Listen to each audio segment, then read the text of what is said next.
In this video, we'll walk through projections in Cashflow Frog. When you first connect your company, Cashflow Frog analyzes your historical cash activity and automatically creates an initial forecast by adding projections, all of which can be edited or deleted. After this initial setup, new projections are not added automatically. Instead, they appear as suggestions and only become projections once you choose to accept them. Projection suggestions are recommended updates based on new recurring cash movements or changes in your existing patterns. Your forecast updates only when you approve these suggestions. To view them, open the Suggestions tab. You'll see two projection types: the new projection suggestions when we detect new recurring cash movements, and the update suggestions when an existing projection should be adjusted.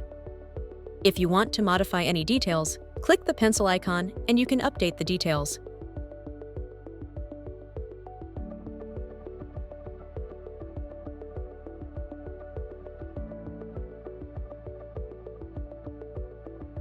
After editing, click Save. To add a suggestion to your forecast, click the check mark. To ignore it, click the X.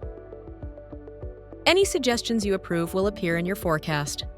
By reviewing projection suggestions routinely, you help maintain a forecast that truly aligns with your business reality.